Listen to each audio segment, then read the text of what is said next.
Oh, So let us get this thing going. On our last call was October 16th. And to summarize that call, I'd say on average, people felt it was a little bit more of a buyer's market, but there were some encouraging signs in terms of buyers coming off the sidelines. Some agents did say that there were some clients that were a little fearful of the election, the Mamdani election, that it could result in a huge mass exodus of the city. I don't think that happened, but maybe we'll hear from the agents on this call, and maybe I'm incorrect. We'll see.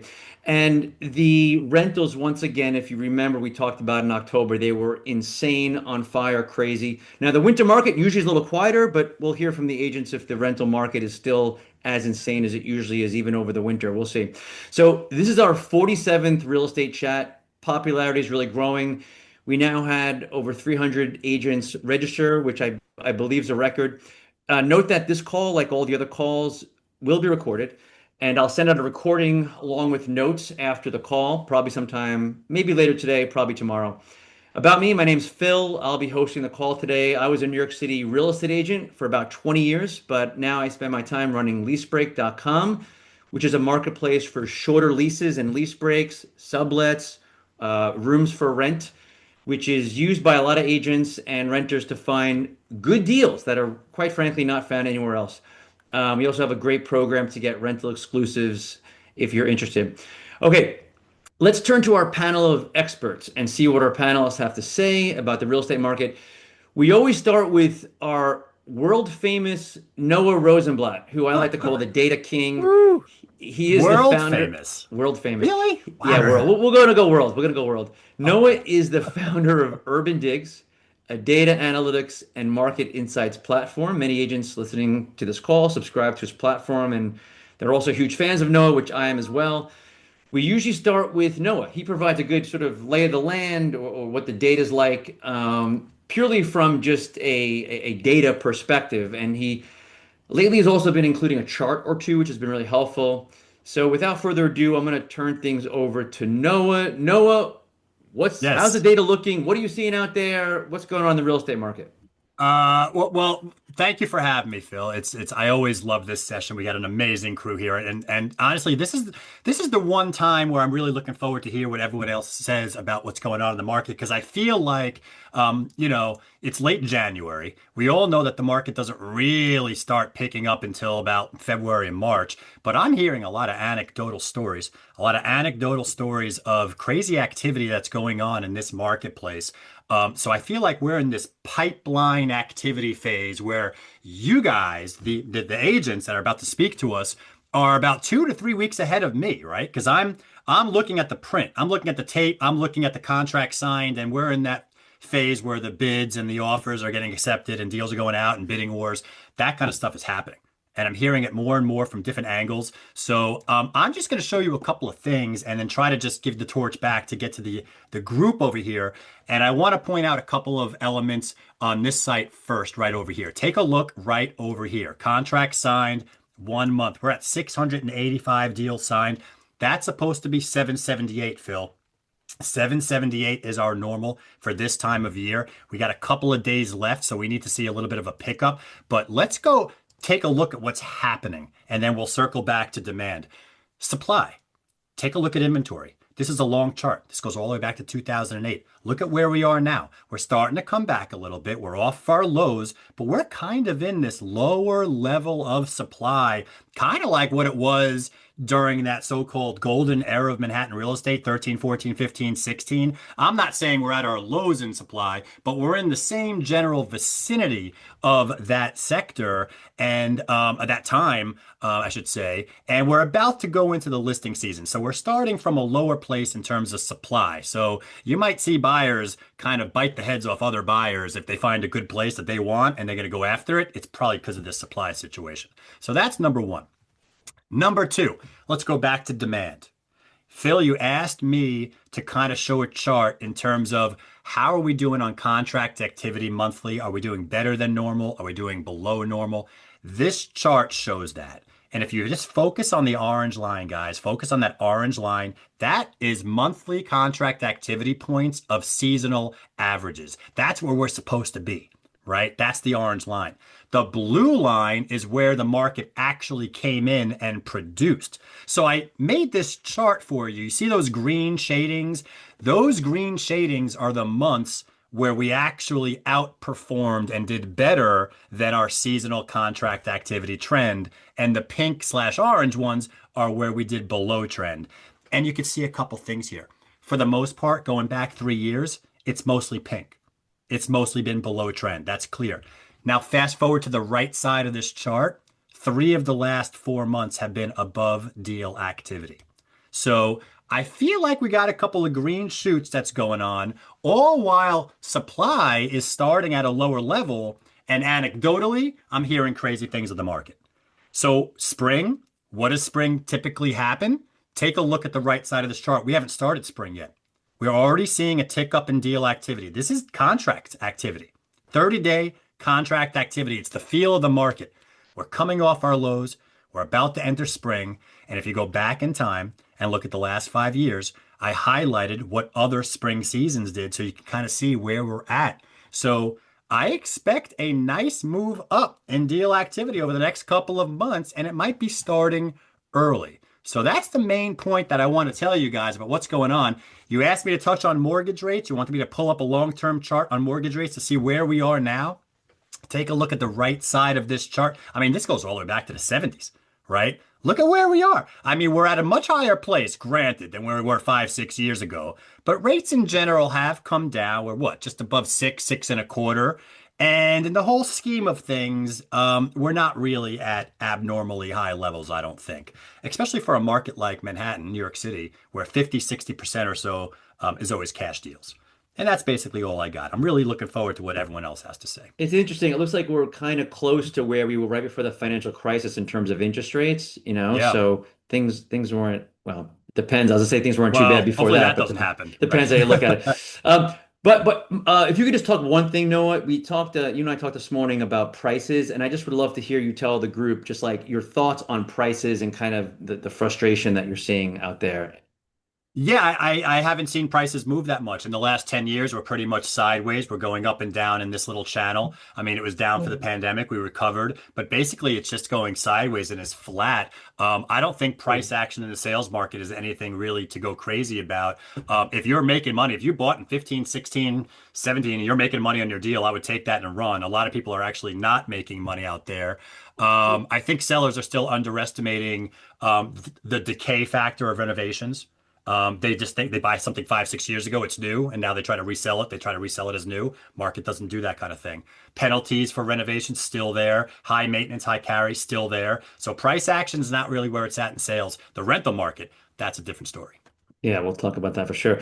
Thanks a lot, Noah. We do have a big group today, so I'm sure we'll get back to you. We'll have other questions. We'll kind of filter back to you when needed. So let's hear from some of our other real estate agents and experts on the panel to get more of a boots on the ground perspective. And also, like last time, please remember to give your number between 1 and 10. 1 is a strong buyer's market. Buyers have a little heads up in the negotiation, or 10, a raging seller's market where sellers have a huge edge in the negotiation. And yeah, so let's go. I guess we'll just go with the order on the panel. I see Antonio, you're first there, upper left. What are your thoughts on the market and what are you seeing? I just want to remind everyone too, we have a big panel, so just try to keep it to 60 seconds or less. I promise we'll have more time to come back to you at the end. Go ahead, Antonio. Good morning, everybody. Happy New Year. Hope everyone is staying warm. You know, it's almost the end of January. February 1st, I'll stop saying Happy New Year. So the big thing that I'm seeing is exactly what's being reflected, but by Noah, there's a little bit of an uptick in that report. From my team and to the lawyers, we're getting tons of calls. It's January and it's revving up, right? And I do think we're going to have a bigger quarter compared to last year. I have listings coming up, buyers calling me. The rentals, even in the middle of January, rentals are supposed to be down right now. But you know, from I have rentals from $10,000 to $20,000 a month. Buyers and sellers from 1.5 million to $3 million. One just relisted her property and she says, I need to sell and I will not wait till spring. The big thing that also want to say is no one's moving out of New York. It's actually a reverse Mamdani effect. We were talking about that before. Actually we've had an uptick in New York with a luxury market after he was elected. So I was just saying earlier, a lot of people love living in the blue cities, and I think that is, New York, Chicago, LA, Boston, San Francisco. No one's leaving, and it's really hard to beat New York City. And the last thing I want to say is this: it is very, very important that we remain brokers instead of Fred even commented on my LinkedIn when I said this. Instead of going with what gets a lot of clicks, right, and what's sensational. Uh, we are promoters of this city and the real estate industry, and I do think that we're in competent hands, just knowing what I heard. And the last thing is Powell is not the Feds, I don't know if you heard, is not moving the rates because of fears of inflation and unemployment rising. So I do think we're going to remain as I was in October. Number four, still a strong buyer's market. I just got an accepted offer, 20% lower than what I think the market price is. So I'm Awesome. very strong, still leaning towards the buyer's market. That's my Thank report. you. Thank you, Antonio. Thank you very much. Dan, I see you next on my screen. Dan Marrello, would love to hear from you and what your thoughts are. Hey, Phil. Thanks. Um, I'm going to agree with Noah here and say, um, the numbers aren't showing up yet, but there's a ton of optimism and action in the market right now. I just had breakfast right before this with an attorney, one of the larger attorneys in the city that does a ton of transactions, and they said they had their best week last week in terms of new deals, meaning deal sheets. Um, and what was interesting is, it's typically been 66, 70% cash. It was actually the inverse, where only Hmm. 33% of those deals were cash. Hmm. So is that a sign that there's buyers in the market because rates are a little bit lower? Maybe, I don't know. But a lot of agents are saying they have a lot of their properties that have been sitting are now in contract or have offers in on them that were crickets prior. So it seems like there's a nice optimistic wave in the market right now. Had a great December.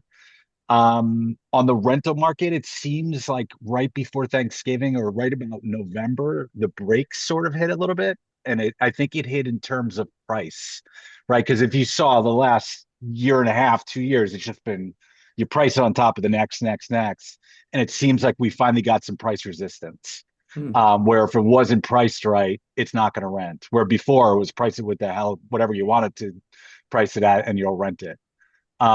With that being said, if you're priced right, it's renting quick. So you just got to be like, for example, things that were $6,000, right? Maybe you're getting 5,500, right? Or let's say that number was 6,000 in September. That number might be 5,500 right now. Hmm. So that's what I'm seeing in the market. I try to keep it to 60 seconds. That was Answer the great. That was question. beautiful, brilliant, brilliant. No, thanks, Dan. That's really, really helpful. Great, great little data points in there too. Appreciate it. Let's move to Scotty. Scotty, I see you next on my screen here. Would love to see, love to know what you're thinking and what you're seeing out there. Sure. I'm going to, God, there is a lot of different things, so I can't pinpoint the exact number. I'm going to say a Oh, four, 3.5 to 4, but when I look at the West Village, if we're just taking like one example, I see something like 25 to 30 new listings in January under a million. But then you go to 1.2 million or 2.3, and you're seeing like two listings come in. So it really depends on the price point. So in terms of buyer's market on the under a million, I think maybe it's a 3 or something, and maybe it's a 5 or 6 on the 1 to 2 million, 2 to 3 and up. It's just crazy to me that, and I'm right now in Soho with for the loft that I'm renting at 15. We may decide to sell it. I'm not sure, but we're getting really good traffic on the rental side. And there's not. It was almost impossible to do comps on this because there's almost like no inventory. both on the sale and the rental side. So, and I think also the last week with the snow and everything has kind of like made people like, want to stay indoors. I almost fell down like 40 times walking through Soho. It's kind of crazy. Thank God I don't have to dig my car out. Alternate side parking has been suspended for the week, so I feel good about that because I can't even get into my driver's side door. All of that said, I think the market is healthy. People are out there. I'm getting new buyers kind of popping in, saying, "Oh yeah, we're going to be coming to town. We'd like to look, or we want to restart our thing." I have not heard from anybody saying, "I'm out of here," unless they've said, "I'm out of here" like 5 years ago, and now they're actually going to make the move. But it's not because of I'm down here or anything. It was just kind of a natural progression. So I would say like under a million, maybe three, over a million, 2 million, 3 million, maybe it's a 5 or 6. Okay, I'm still going to take your initial 3.54/4 Okay, since yeah, we do need 3.5, one. that's good. No, Dan, did I ever get a number out of you for the sales market? No, I'd say it's a 6. Ooh, Mr. Contrarian over there. I like it. I like it. All right, good. Thanks, Dan. All right, Scott Harris, are you with us there? Would love to hear what you're seeing out there and what your thoughts are. Hey Phil, hi everybody. Scott Harris from Magnetic here. Um, I I'm seeing similar, what you all. I would probably echo a lot of that. There's kind of like a tale of two markets. A lot of people are dividing this by luxury outperforming the lower end, let's say sub 3 million. I'd rather divide it by buyers and sellers who are greedy and buyers and sellers who are not. And what I mean is that a lot of sales are happening well below where they had sold in 21, 22. Buyers are getting really great deals. And if a buyer is somehow thinking that there's no bottom in sight for the market, they're just missing out.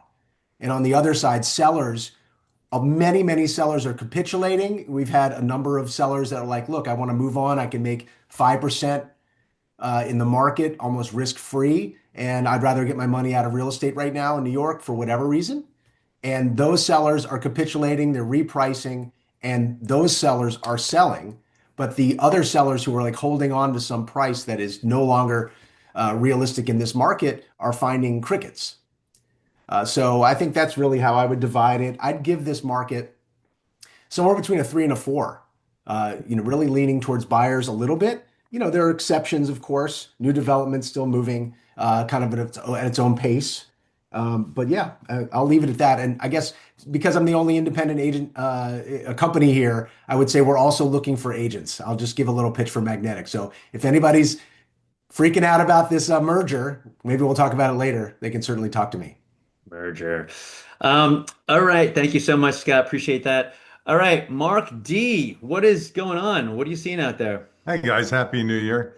Let's see what is going on out there. I think Dan's right with the rentals. I mean, it definitely slowed down just before Thanksgiving. I had a rental on the market and I couldn't, it was we were aspirating to a higher price and took it off for the holidays, put it back on, and then at the same price and had multiple offers in 3 days and got way over ask. Hmm. So as far as the rental, rentals are very strong right now. On the sales side, we're really seeing a lot of buyers back in the market. We had properties that were stale in many different price points. We've had a $5 million listing that is now going into contract, and a listing for 799 that's all ask and all cash, both all cash.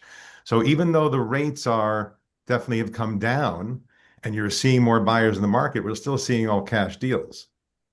Hmm.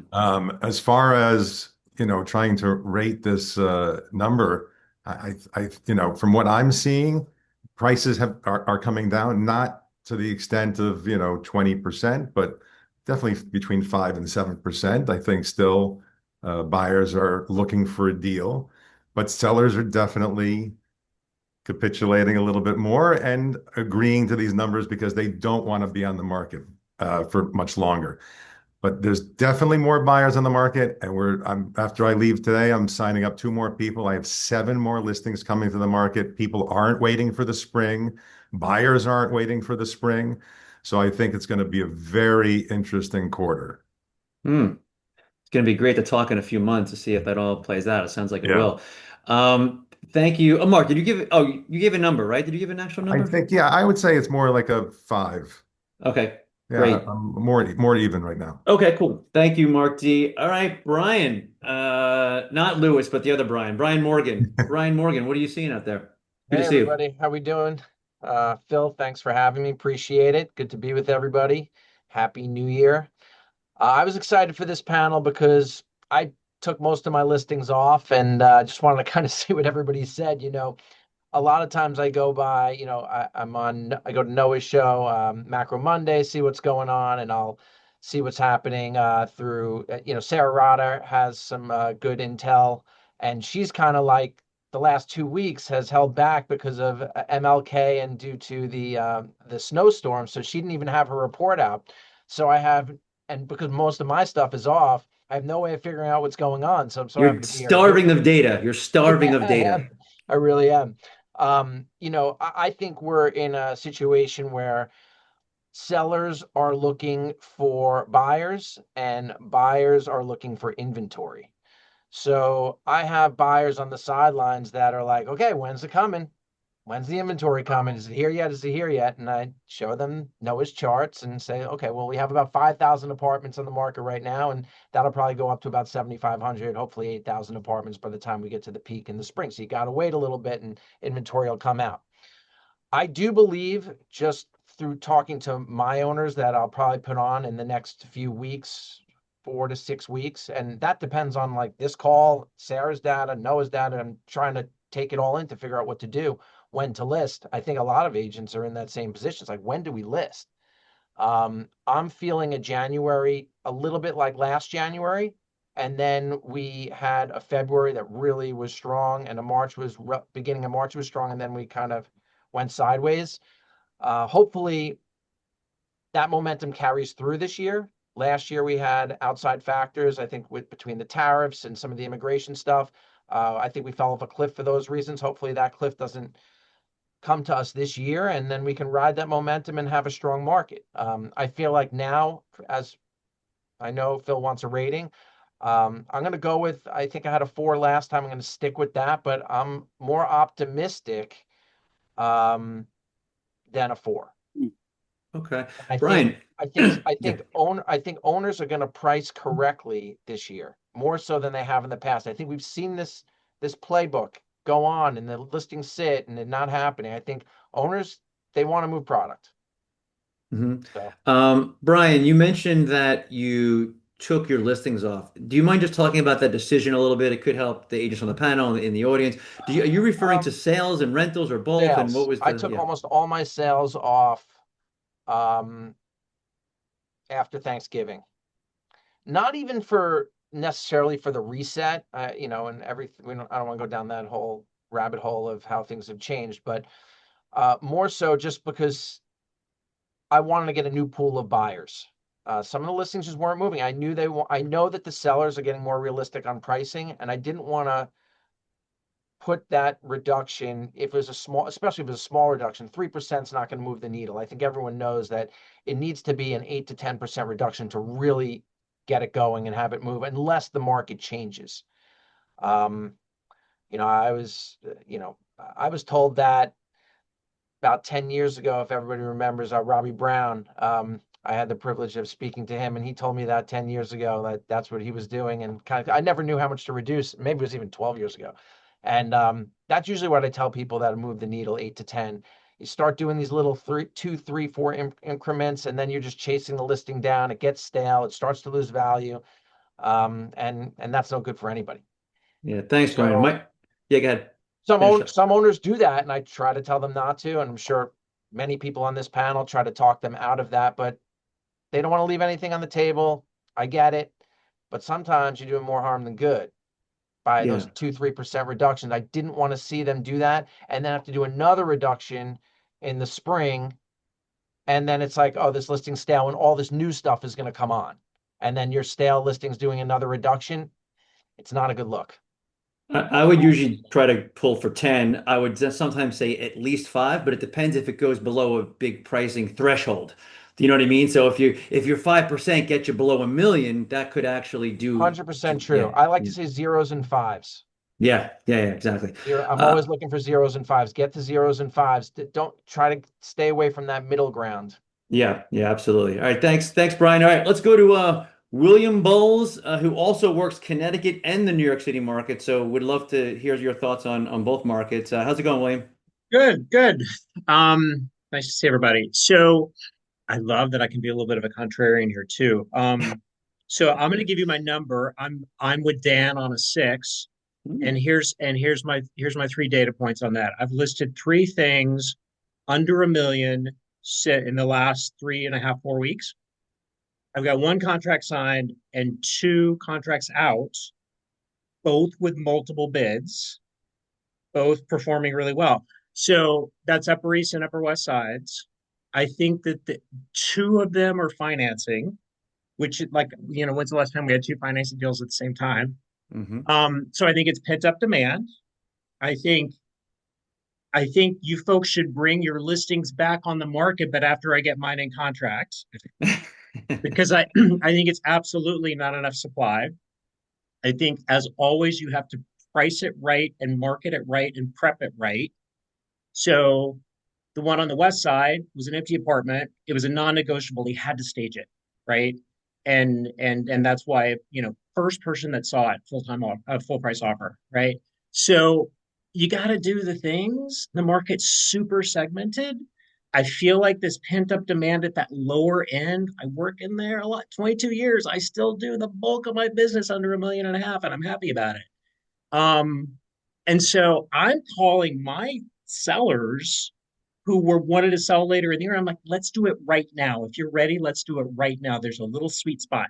Let's beat the spring inventory. So anyway, I'm glad I can give those reports. Connecticut is buried in 1.5 feet of snow. It's not going anywhere anytime soon. No one's listing anything. Unless they absolutely have to. No, you've got 1.5 feet of snow in your backyard. So anyway, that's my update, Phil. Awesome, thanks. And William, you and I always used to work very similarly. Like I used to say the same thing, like that little right after Martin Luther King, before the spring market is like a little bit of an opportunity there. You can kind of be the first with your listing. Yeah. All right. So thank you, William. Mr. Fred Peters, Mr. Contrarian, what is going on? How you doing? What are you seeing out there? You're on mute too, just to let you know. There you go. Not anymore. And just in case some of you were confused earlier, I'm not Tracy. Those rumors about my transition, those are not accurate. Yes, you are. Anyway, moving right along. My number's a 5, and my number's a 5 because I really believe that markets like this are what I like to call brokers' markets. This is a marketplace in which, if the deal is going to be made, it's because the brokers are skilled enough to make it. That each side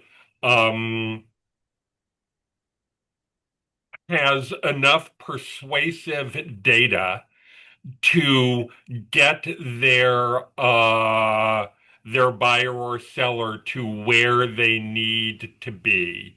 And I had, my market is kind of the 4 to 10 market. And I had 2 listings that I brought on in September in that price range, one of which is in mint, one of which is in nice. I thought they were both a little expensive. As of this week, I have them both in contract. And I have them both in contract close to the asking prices. Um, and in one case, I had my least favorite thing, which is an unrepresented buyer. I hate that. the buyers always say to me in this kind of smiley way, "Oh, I'm an unrepresented buyer. That's great for you, right?" And I invariably respond by saying, "No, I hate it." But I think that there are deals out there to be made if the broker is skilled enough to make them. Because many, as has been said already here, many sellers are reluctant to accept the prices that are going to be out there for these apartments, but can be persuaded to do so if you present the data to them correctly. And on the other side, I think that's true for buyers, that buyers, many of them are still living in the fantasy that it's going down, down, down. But in fact, again, if you present them with data, you can level out their expectations and then they will make reasonable offers. So I'm optimistic about the market going forward as long as we know what we're doing. Yeah. Yeah. Thanks, Fred. I just want to say something, Phil, on what Fred Yeah. was saying as it Yeah. relates to that. I think it's showing the data is incredibly important. And something that I've been doing is using the market pulse on urban digs. So like when we're in a market right now where a lot of listings are pulled off, not as much activity is happening, I'm trying to figure out where things are, is go back to the market pulse of where we were when things were happening and then show them, well, here's what sold then. Because here's what we can probably expect. That market's going to be kind of where we are in February, and go down that rabbit hole a little bit with the customers. They see the market pulse is way, way worse than when something else sold. You can use that as a really good tool to give them an idea of what their apartment's going to go for, Yeah. or what it won't go for. I Right. agree with that. And can I just quickly, Phil, respond to one of the questions online about where owners are in general in terms of negotiating with buyers? Are Yeah. they usually on the range of 2.5 to 3%? I'm finding initial offers coming in a lot lower than that. And that's where you need a skilled agent on the other side to work the person up. And, to Brian's point, one of the things that's interesting that I have found is that, yes, data is critically important, but the broker has to understand the data. And very often I'm finding with brokers who are too dependent on data. And look, I'm an old-fashioned, as you can see from the fact that I'm wearing a bow tie. I'm an old-fashioned co-op broker. That's always been my primary thrust. In the co-op market, there's more you can't use condo data in the co-op market, which I find people do. You've got to know the buildings in the co-op market. I always like to joke that you can't. The reason iBuying will never work in New York City is because 740 Park and 750 Park are on the same block. Um, I Mhm. think I find often brokers aren't experienced enough with the immediate neighborhood to understand which data works and which data doesn't work. And that's another challenge. hmm Thank you, Fred, for those additional thoughts. Nikki, let's get to you. And by the way, Naomi, I don't know why. I thought you came on first or so. I don't know why you're all the way over there, but we'll get to you. For some reason, you're after Nikki. Just Maybe. push me down, but that's okay. I'm She loving came on listening to she came on everybody. first. That's Yeah. okay, Nikki. And You know because I you love have my listening sister's to you. name, you go first. No, I just don't. I'm trying to know. We'll just go in the order. We'll just follow the order. And my Yes, follow the granddaughter's order. name. There That's you right. go. There you go. But no, let's just stick with the order. I don't know. Maybe Naomi, you came on, you came up. I don't know what happened, but for some reason, understand how this thing works. But Nikki, we're going with you. You're in my box. You're right there. What I'm are you in your seeing right now in the box, market? and ends are always a good thing. I will start out with my number as being fairly solidly a 5. And I agree with what Fred was saying that this is absolutely a market where who your broker is will make all the difference between getting the property as a buyer or getting your sale done as a seller. Over the last couple of weeks, maybe 2 months, I've had a lot of activity with Steve Salian, who's on the call. We had a couple of listings we put on the market in Long Island City where we had multiple bids very quickly right out of the gate. And in the last 2 weeks in particular, I have gotten a lot of calls from buyers that had been on the fence and they're ready to go out, and sellers who did not sell last year. And they want to know very concretely, what do they have to do? Where do they have to price so that we can get their property sold this year? So that's me in 60 seconds or less. How do you like that, That Joey? was pretty good. You might even have another 10 seconds. You might have another 10 seconds.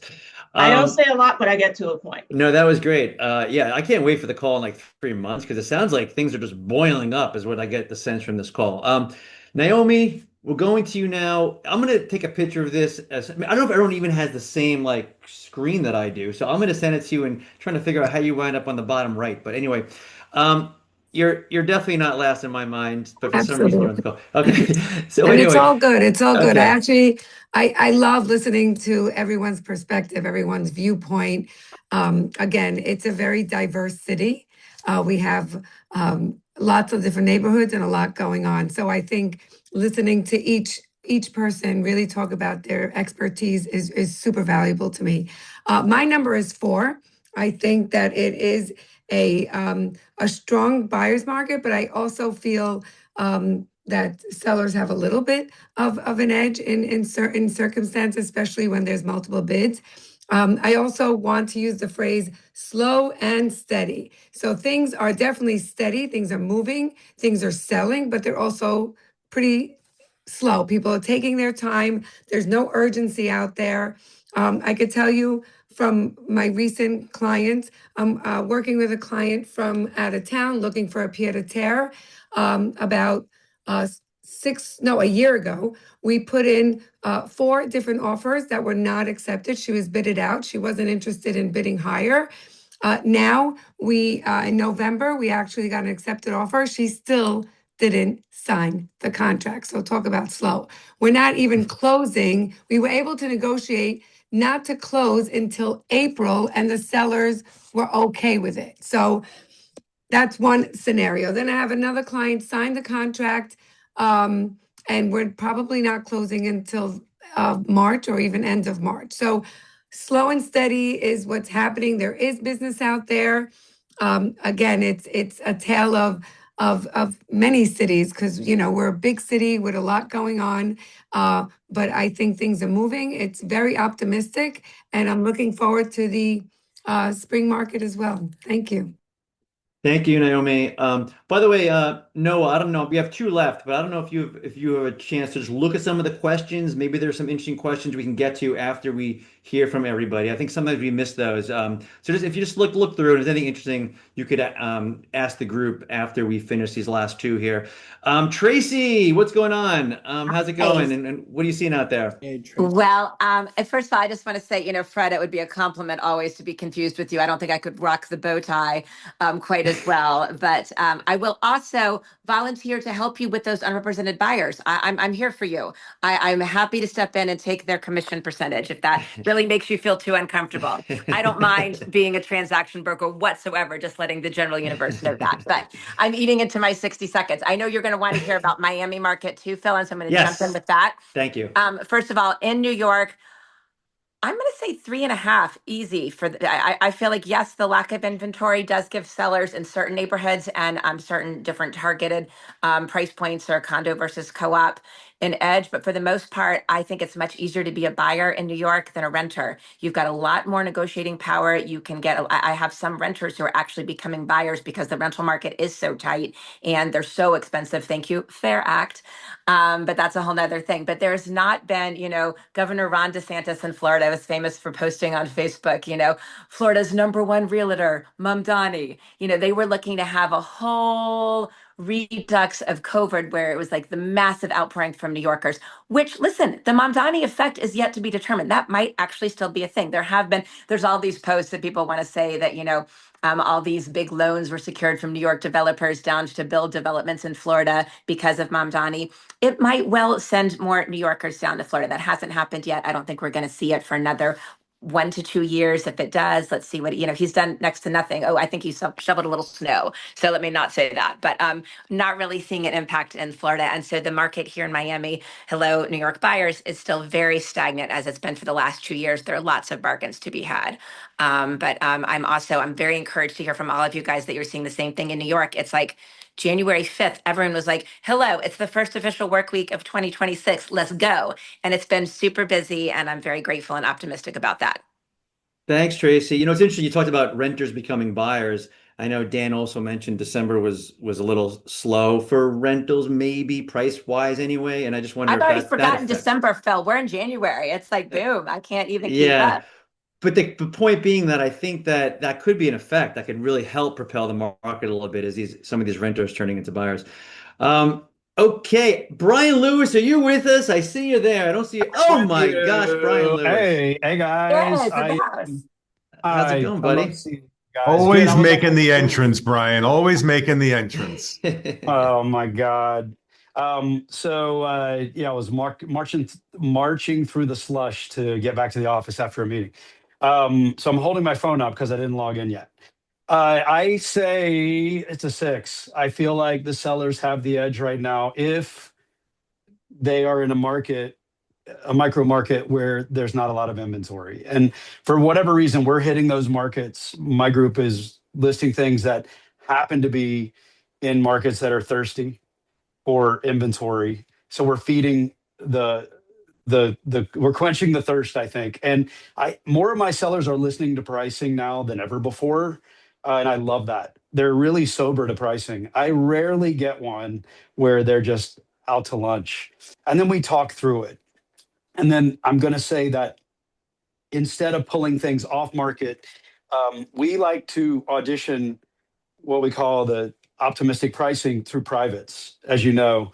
And guys, I send all of my listings to what's called participants only, Rebney's version of private. So you all have access to them. And I also always include, I always have my privates in my auto signature. So you can see there's a Google sheet where I sign off and you can always click my privates. We have sold a lot of things privately, to my point. And if a seller says, you know what, I really think this is a 4.25, and inside I'm thinking, well, and the data shows that it's more like a 3.25, but you need to get that out of your system. Let's do that in January and February when it's snowing a bit and blame the winter. And then when the tulips are coming up, we can actually hit go and not be penalized for the effort. All of you will see that we tried, participants only, but they're not going to have scar tissue on their listing, even if 20 people have come through. So they like that because the sellers have choice, and they like that a lot. So we have a good number of sellers who audition their pricing that way, and you're all invited to all of them. I don't get direct deals ever. That's a big fallacy on the private market. When we have a market where things are moving, anecdotally in my group, it's very helpful because I can look at the people who are sitting there and not getting attention and say, there is a party going on. You can be invited. And here's how. I don't want anyone to feel complacent that there are not deals happening. There's a lot of deals happening. And I like to think of January as the beginning of the spring market, the very beginning. And frankly, last January to March was better than my tail end of spring. And I'm going to blame, tariffs for that because it just killed a party for a while. I'm going to be a little contrarian in another way. And I'm going to say, I have had people tell me they are leaving the city because X, and fill in the blank. You're going to get some of those. Many people are not because their life is here. They might have kids and they're in school and they have to be here. Jamie Dimon built a big building and he wants everybody there. So I'm getting some of those people. But I can tell you that I guess I can share this. I'm not going to say names. I had an Israeli couple in a pitch last week. Lovely people. She's on her board. She is at a major finance firm. She said, we're leaving because we don't feel safe here. And that made me so sad because I came to New York because this is where everybody had it together, right? I'm from the South. We were raised to believe that we were, you know, on the wrong side of history, and that's true, very true. But so I always idolized New York, and I still do.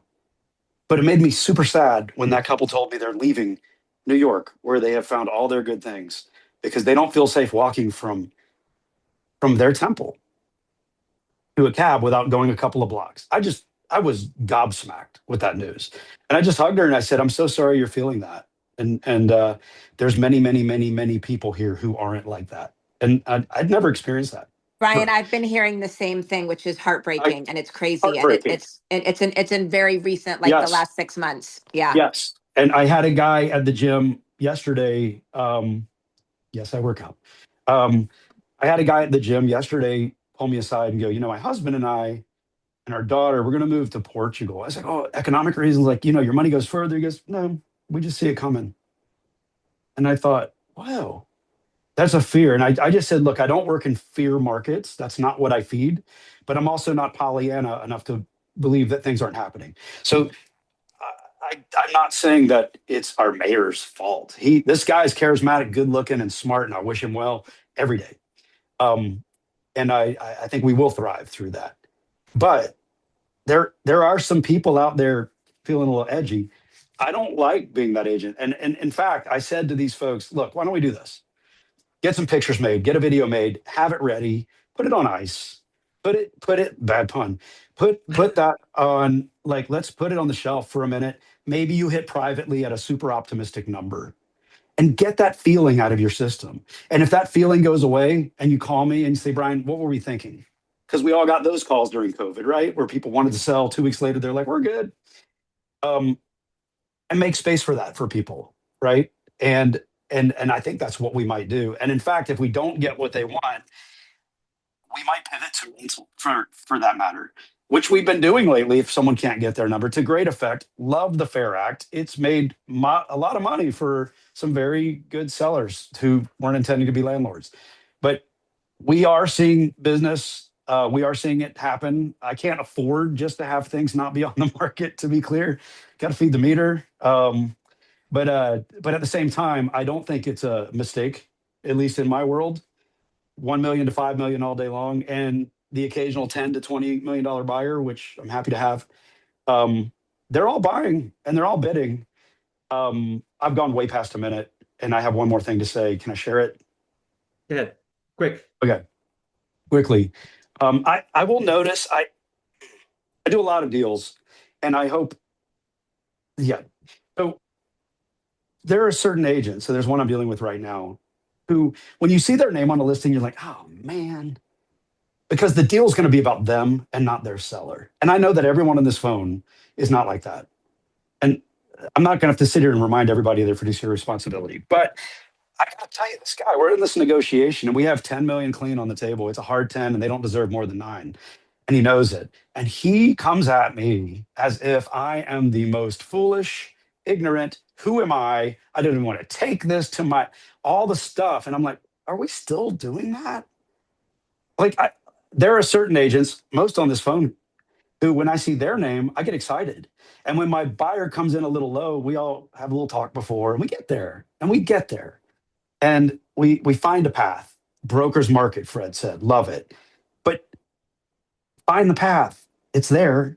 We can be kind and make space for our sellers who might be a little scared, with data and with heart and things. And that's all I want to say. All right. Awesome. Number a six.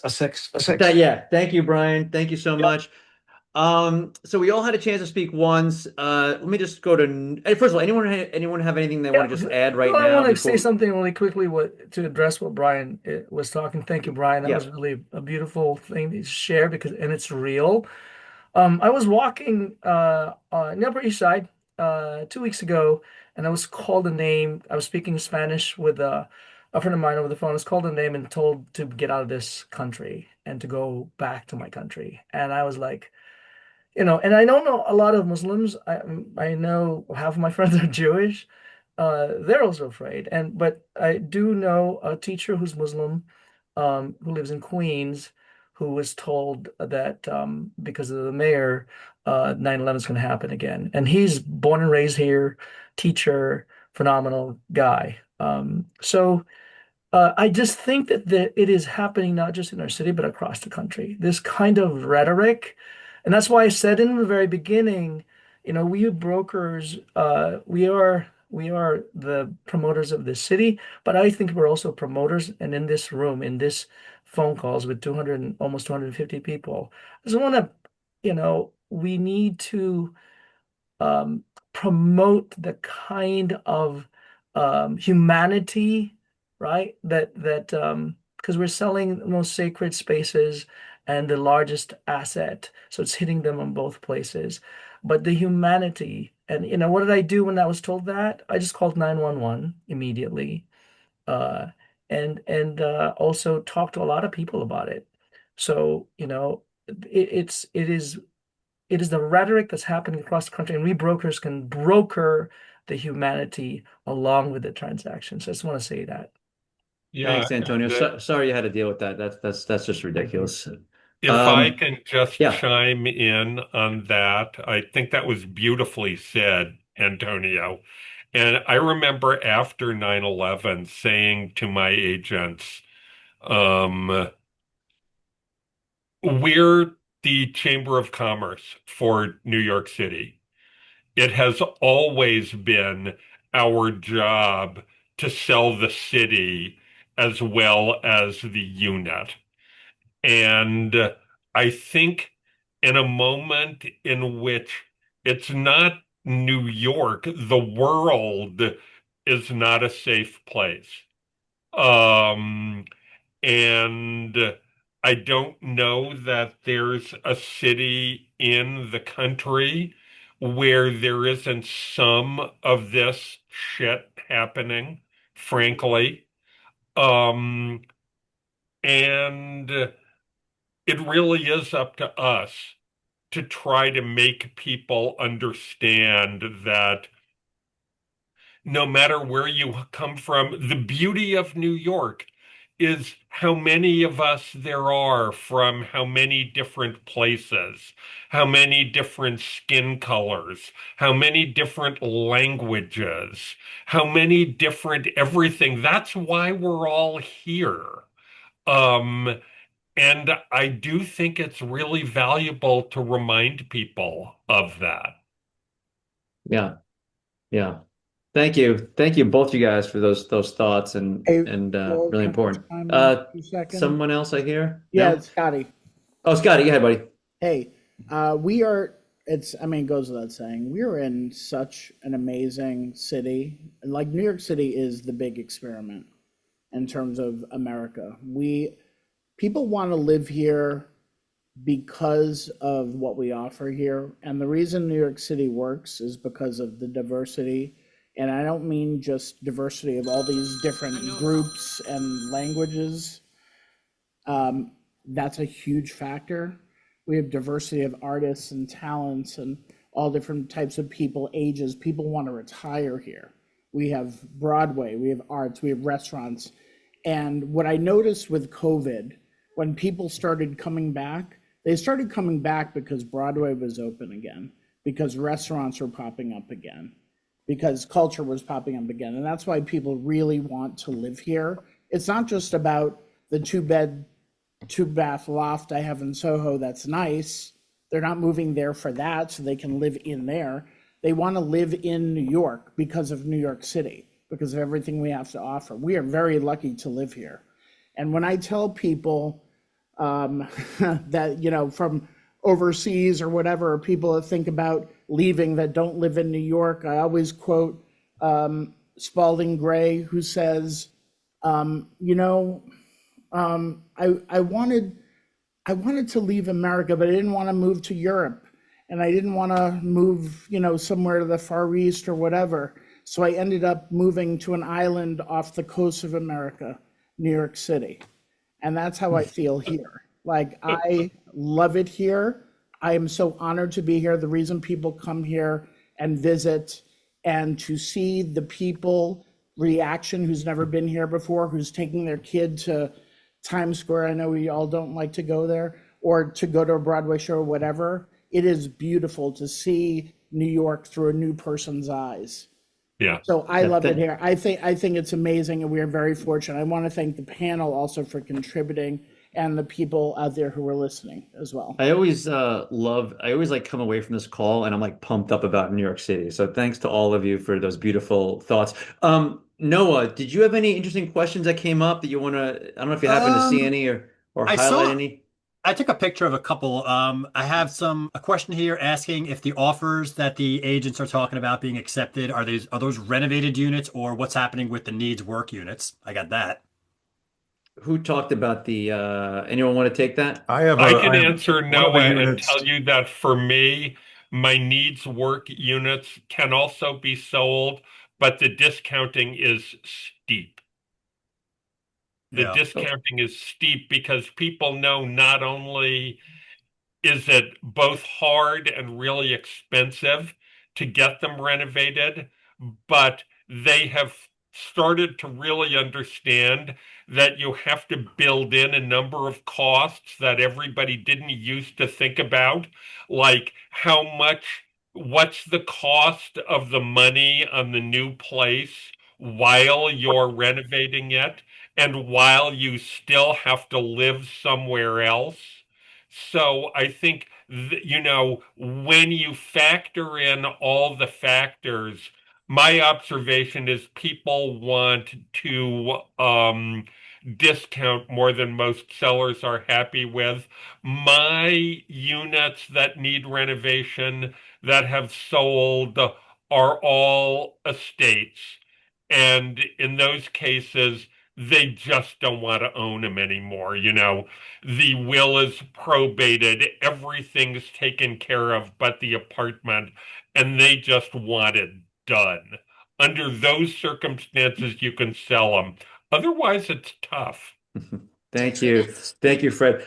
Caroline Bill, do just you see that joined. Caroline? Yeah. Good. Yeah, Caroline just joined. So let's give her a little moment just to Nice. give her number, give her thoughts. And Caroline, you haven't heard what we all said. So this is the true test. She is just completely going in blind.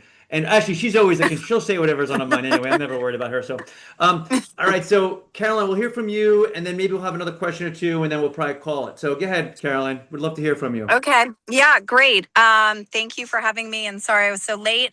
I mean, I still think that it's leaning more towards a buyer's market. So when we're doing on the 1 to 10, 10 is 10 is sellers, One is one buyers. is buyers.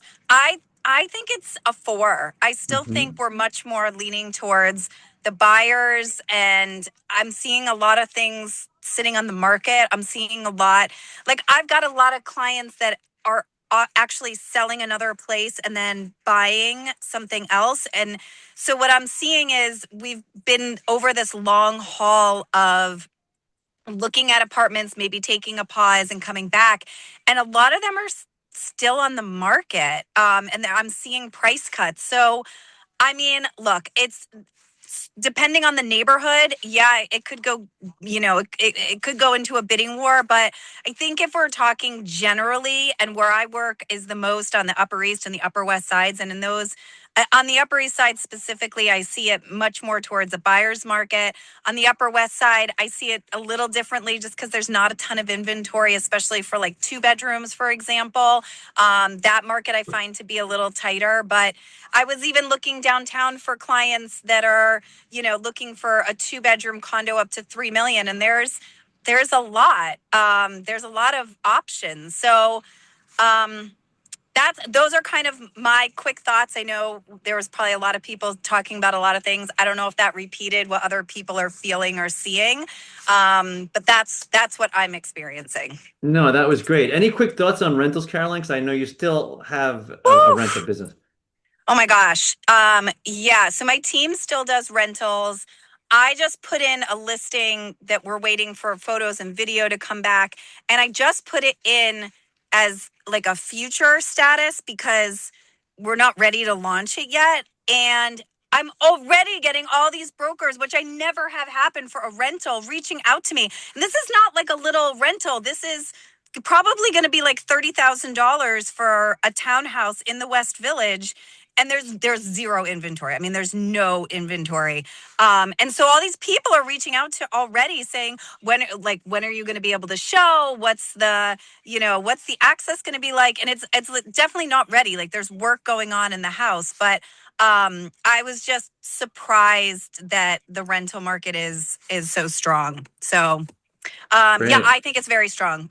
Okay, great. No, thank you, Caroline. That's really helpful. It's the same experience for me, Phil. I Yeah. think the reason why the rental's so strong because we are in the buyer's market.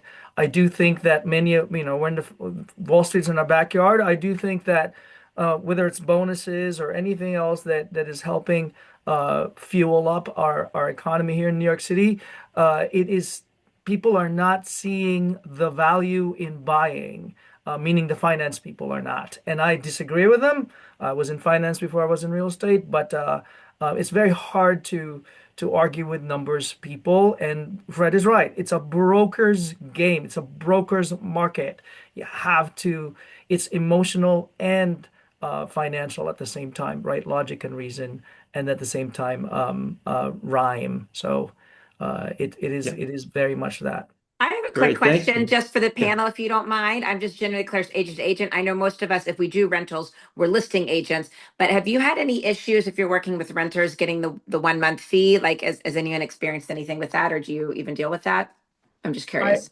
I had someone the Yeah, other I'm day. dealing with one now. Oh, sorry. Go Go ahead, Nikki, and then Naomi. Go ahead, Nikki. I had someone that was referred from a colleague, and we had lots of conversations back and forth. And then they said, you know what, I think I can do this myself. And I said, okay, good luck. If you need something, you can call me, but I am not working for free. Naomi? Right. Yeah, so I had a couple of referrals as well, and I'm always very straightforward. This is what it's going to cost you, and I'm working with someone right now that sees I need the guidance.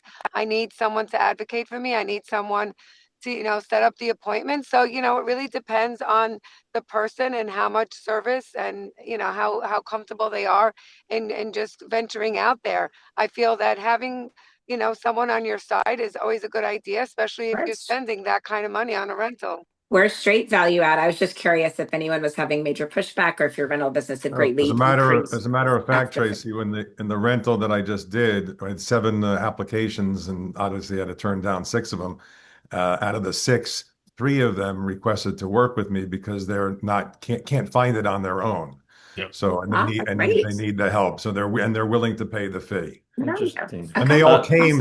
They all came without a broker, though. Sorry, not to hijack the conversation. We can talk about this more outline. No, Tracy, it's an important conversation. It's our value add because Street Easy, Zillow, whatever it is out there, people click on it and it's a bait and switch, right? They show something else and they're seeing that and they know that we brokers, because of our relationship with each other, we go, hey, this is a real property that I'm going to show you. Right. And also properties that's not on the market because they're about to come on the market. And that's also because of a relationship with each other. So our value add is huge. It's a broker's market, as Fred said earlier. Scotty, I see. Thanks, Antonio. Get Scotty. I see you. On the rental side, I've had the most success on representing the renter, especially when they're relocating here, because sometimes they can't see the place. And you're actually earning your fee. Like I'm getting out there, I'm seeing a couple places, I'm doing a video or FaceTime with them, and then maybe they come in and see it, but they recognize that, they're paying for my fee, and I'm upfront with them right from the start. This is how the new Broker Fee Fair Act works. This is what is. You want to hire me, I cost this, but I'm going to give you the value that you need, and I will find you the place and get you in before anybody else can either see it or put in an application. That's going to make the difference. Great. Anyone else on that? It's interesting because the Fair Act was, as you know, no one wanted it, but now I am hearing some people are okay with it. It seems like it's kind of all the kinks are being worked out. We don't have a choice. It is what it is. It is what it is. Yeah. All right, guys. Anything else is kind of no? Were there any fascinating questions that we don't think we addressed that you happen to see? If not, we can just call it. It's a I think a 12:05. lot of it was addressed. If it wasn't Good. addressed, I there's wanted to commentary ask going Noah. on in the chat. I wanted to ask Noah or any of the other like people who follow the rates very closely. So we're pretty much in a flat zone for right now through the summer, let's say, more or less. Yeah, I mean, they still have a rate cut predicted in June and October, but these are low percentage expectations by the market right now. Maybe you get another cut. I think we're probably close to where we're going to be for a while until some outside force impacts us. Yeah, yeah. That's very cryptic and mysterious. I'm sorry, I have to lay that on you guys because who the hell Yeah, knows what the hell's going to happen in the future. That What does was that mean? that did sound a little Do you know creepy. something, Noah? Do you Yeah. know something? When the Can I say spaceship two comes quick things about down. rates? Phil, Go I want ahead, to say Brian. something Yeah, quickly Brian, about go ahead. Two quick things about the rates. Fair Act. Go ahead, As Brian. I'm sure people know on this call, but many newer agents don't know this. The rates have a lot more impact through the 10-year Treasury than anything. It's about supply and demand of the bond market, not the federal funds rate. So that's first of all, and that's what you should be looking at every day to find out where rates are going on a daily basis. That's number one. Number two, you might see 6.25 out there is what the rate is, and I can tell you they are a lot lower, especially if you're moving money. And I know I have lenders out there that can match rates and also give a huge discount if you're pushing money into a bank. So I'm more than happy to make introductions to those people. You could probably get your rate down to low fives, even though everyone's saying it's 6.25. So just saying, and I think that could, because these deals are happening out there and a lot of people But that's also depositing money in that the, could the propel the accounts. market in the spring. Yes. Yeah. You have to move That's the money. good. That's Especially good the co-op information. market. Yeah. That's really good information. Great. Any other final thoughts? It's I'm looking really for important hands. in terms of education, but the biggest thing with education, somebody mentioned about the Fair Act earlier. It has only benefited people who are renting it, right? Landlords have. I mean, I've raised rents. I'm a landlord myself. I've raised rents because of the Fair Act. So please vote. We have many elections coming up. It is very important that we get involved because the narrative is still out there that we're not on the side of consumers, and we very much are. So please vote. We have our first council speaker who's Jewish, Julie Menin. We fought for that, and of course we have our first Muslim mayor who's Mamdani, and many of the people I don't know really push for that. But it shows the multi-faith of this country and how of this city and how amazing we are. But more are coming, so we need to take care of our city by getting A true involved. melting pot. A true melting pot. Yeah. Hey, Thank Phil, you, real Antonio. quick. Go ahead, Noah. Yeah. I have a question that I saw a couple times. When you list a rental for landlords, what is your typical charge for the landlords? Is it 1 month or 15%? Is the question. 1 month. 1 month. 1 month. I think 15% is like gone. I've heard 15% is almost gone. It's a thing of the past. Thing of the past, right? Yeah. Yeah, we're more like the other And cities. Antonio, I just want to say we also have an awesome Jewish woman police commissioner. We That's do. right. She's That's right. amazing. Jessica Fantastic. Tisch. Love her. That's right. God Yeah, bless her very for coming smart. back. God bless her indeed for coming Yeah. back. Yeah, she rooted out all the corruption that's happening in the NYPD. So I'm really happy. Well, about I it. just think she's terrific. And Agreed. the Got a lot of fact work that ahead of she her. stuck with it, I feel deeply grateful to her. Yeah, That's great. Thank you, everyone. I think we're good. It's 12. Thank you, Fred. Yeah, we're Thank good, right? everybody. No one else? Thanks, Yeah, great. everybody. Okay, so guys, let's just Great great seeing you. conversation today. Really great Thank you, conversation. everyone. Thank you, We needed Be this. safe, be warm. This is awesome. Hold on. Yeah, I'll send out a summary that you can share with your clients. Everyone listening, as I always say, feel free to borrow it, steal it, whatever. If it sparks an idea, gives you a reason to reach out to someone in your network, please take advantage of that. Big thanks to the panelists, everyone who joined. Great community. We have a great community here. Very Go to open, collaborative. leasebreak.com. True melting pot. Every one of you helps make it that way. So, That's right. and Amazing. Thank yeah, you, It's Phil. freezing here And in Miami. everyone. It's It's 66 freezing. degrees and sunny. I'm so Oh. sorry. I'm Yeah, coming come to over, New York. Tracy. Anyway, goodbye, everyone. Feel free Love to you come off all. and say goodbye. Bye. Until next time. Bye. Thank Bye. you. Take care, everyone. Thanks, Bye. Phil. Thank you, Phil. Sure.